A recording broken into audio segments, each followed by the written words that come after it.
The Sublime Object of Theory Fiction. By Aldous Huxley. Not actually. Also known as cyberpire. The sublime object is an object which cannot be approached too closely. If we get too near it, it loses its sublime features and becomes an ordinary vulgar object. It can persist only in an interspace, in an intermediate state, viewed from a certain perspective, half seen. Slavoj Žižek, The Sublime Object of Ideology. K. drew Crew's attention to Burroughs's description of viruses in our book is here, and what is a virus? Perhaps simply a pictorial series like Egyptian glyphs that makes itself real. The papers K left for CCRU included a copy of this page of the book text, with these two sentences, italicized in the original text, heavily underlined. CCRU, Hyperstition. The Spirit of the Lord will come powerfully upon you, and you will prophesy with them, and you will be changed into a different person. Book of Samuel. The word hieroglyphic finds its etymological roots not in Egypt but Greece, a term derived from the words hieros, meaning sacred, and glyphi, meaning carving or engravement. As it was understood in the Greek world, the hieroglyphic was not simply a matter of a language, nor even of an alphabet. Egyptian scrolls, for instance, would not have been considered hieroglyphic, as they may be today. Hieroglyphic has come colloquially to refer to any pictorial script. To an ancient Greek, the hieroglyph was a carving which occupied monuments and temples. They were religious symbols just as much as they were orthographic, and they existed strictly through the medium of engravings. The Neoplatonists came to see this distinction as one of esotericism rather than medium, abandoning the qualification of engravement and instead defining the hieroglyphic as a form of symbolism characterized by hidden meaning, symbols which read in two ways, coded and decoded. The Neoplatonists consider the hieroglyphics decorating the walls of the Egyptian temples as fitting this description perfectly. The understanding of religious symbology is particularly mystified in our world of the rotting god. Often the bulk of nuance in these symbols is paved over with either parent-like absolution or complex rationalizations of irrationality towards belief systems considered dead or historical. The symbol most relevant to the topic at hand and therefore the one we will pay particular attention toward is that of the revelation. Revelation, a word which finds its roots in Latin, meaning lay bare, or uncover, is a symbol we are conditioned away from in the wake of the Abrahamic, regardless of its naked reliance upon it.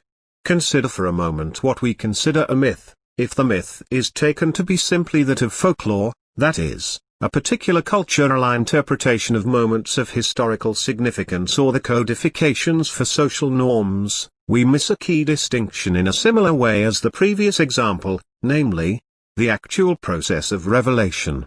A folktale has no affixed origin, it thrives in the anonymous sea. A myth has, or rather, has had, a necessary connection to revelation, a distinction which was clearly evident to the Greeks. Did Odysseus Nostos exist before Homer penned the Odyssey? Of course. Did the Greeks come to see this later telling as lesser than the older folkloric tales? Of course not.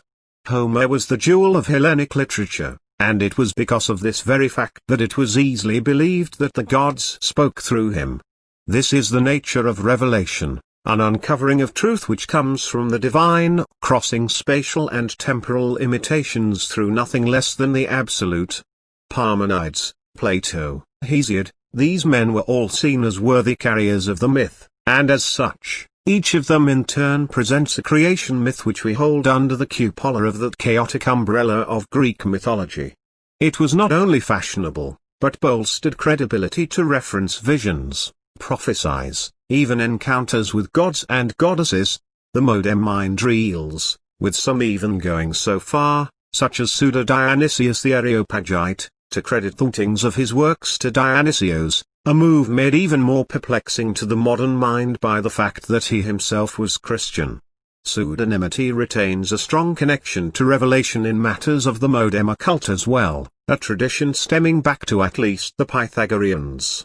Biblical books were of course named, and in this way the validity of those stories is bolstered by this appeal, Of course, the issues inherent to biblical studies such as objective authorship and later alterations do nothing but compound this appeal further. Theory fiction enters the game late.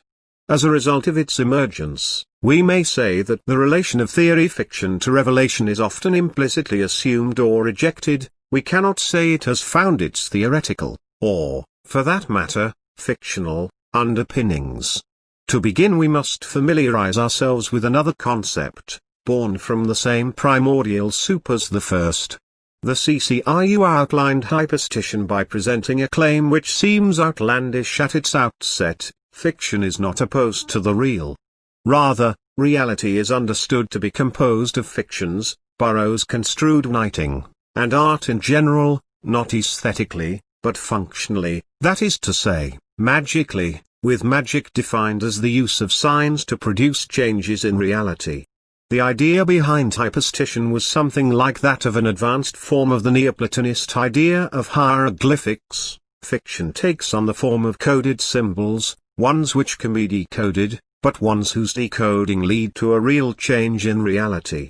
It was no longer that fiction was a simple reflection of the real, but rather a key player in the shaping of the real itself, a process Mark Fisher called the cybermeticization of fiction. The issue slips from one of us, as agents, determining ideas into existence, towards ideas pushing themselves into reality, festering in our unconscious, working their way to the surface in totally indeterminable, yet retroactively inevitable, modes. The point may be raised, and often is, that fiction and technological development are no substitute for one another, and to take the concrete development of, say, a spacecraft, and deign the agent of its determination as something as innocuous as science fiction rather than the material realities of scientists, engineers, space agencies, government intentions, has its own surface-level absurdity. Others, like French philosopher of science Gaston Bachelard, go so far as to question the worth of fiction towards science as a whole, warning that a vivid image leads to the adoption of an unverified hypothesis. Both of these criticisms would be more than valid if it were not for the cybernetic aspect of fiction, the hyperstitional tendencies by which those ideas feed and grow. Consider the spacecraft once again. Its form was decided at least a decade in advance of its operation. See Destination Moon, 1950. Consider the shift in science fiction films from the 40s to the 50s as a whole.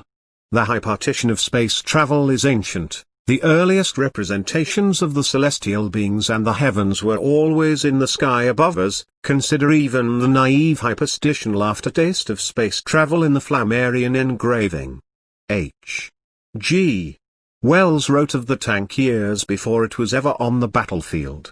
There is even a primitive tank in the sketches of Da Vinci, who left us a whole collection of the sketches of hypothetical objects, often themselves obscured by the use of ciphers, hieroglyphs par excellence. Those which are now retroactively inevitable can be labeled and understood, for example the tank, the parachute, while those which remained undetermined, and thus undecoded, lack the hyperstitional aspect of the former and seem supremely alien.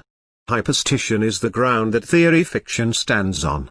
Theory fiction loses pretensions of a mask, stands naked as code, as hieroglyph. Theory fiction becomes instead an attempt at a communion with the inhuman, subcodes called demons, which are brands, jargons, and triggers, positively instantiating the meaninglessness of their own designations, infecting cultural systems with unbelief, an attempt to communicate with outside forces, acephalic powers which excite the circuits of history, and as such enter into the realm of divination. The communion is an explicit attempt at the uncovering of truth which comes from their tainted, divine, crossing spatial and temporal imitations through cybernetic constructs drawn across the absolute, and determined based on retroactive inevitability, the designation of the worthy carriers of the myth. It is no coincidence that Nick Land has been so often fetishized as a prophet. His descent into amphetamine was nothing less than a descent into the underworld. Another common modem mystification is the idea that the prophet was blessed, most suffered before and after revelation. revelation itself often marking the most intense moments of that suffering.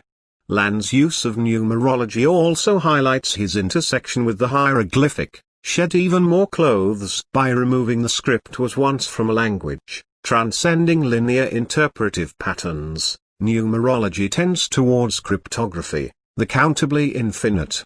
The similarities don't stop there, however. Topology, decoding, the collective entity of Kerr, pseudonymity, claims of possession, we can easily follow the logic to its conclusion. Nick Land's theory fiction was deemed inevitable, retroactively, of course, and like this he is able to hold that credibility as the carrier of the myth. A negative proof of his credibility is based on the fact that Nick Land himself has disowned the bulk of what he calls his ancient writings, works still of seemingly infinite interest to the practitioners of tainted communion. Nick Land's dissent should remind us that the divine aspect of revelation lies in what could be called the sublime object, not the prophet himself, the raising of the prophet to the status of divine in themselves rather than an instrument through which divine revelation is given by inspiration is once again a mystification. Was Saul divine? There is no question. God came to him and was with him. Was Saul cursed by God? There is no question. God placed the evil spirit in him when he abandons him for David. And is the antithesis of the young lyre player not symptomatic of an aging prophet? For who is Saul, and who is Land, but true instruments of the divine, and no instrument of the divine remains intact forever. Once again we see the pain of revelation, it is self-destructive by its nature. This is the horror of the law just as much as it is the horror of Lovecraft, seeing that which is better left unseen. The sublime object of theory fiction is then won through the pain of revelation, that being the aspect by which theory fiction operates as a mechanism for exponencing the permanent failure of the representation to reach after the thing registered. It is the aspect by which we realize the limitations of our own faculties towards the thing in itself, by which we find nothing by darkness but the virtual gaze of whoever who lurks unseen, beyond the end of the theater. Kant was well aware of this destabilization which corresponds to the sublime. The object is received as sublime with a pleasure that is only possible through the mediation of displeasure, that displeasure being a byproduct from the recognition of the gap between representation, Vorstellung, and the thing in itself. Thus the sublime determines the mind to think the unattainability of nature regarded as a presentation of ideas. Apostrophe. This affords us what Kant calls negative pleasure, or, as he optimistically characterizes it, admiration and respect. Perhaps for the man who lives with the rotting God, this optimism still holds. For us, the practitioners of tainted communion, the sublime object of theory fiction, the body within the body, is nothing less than horror,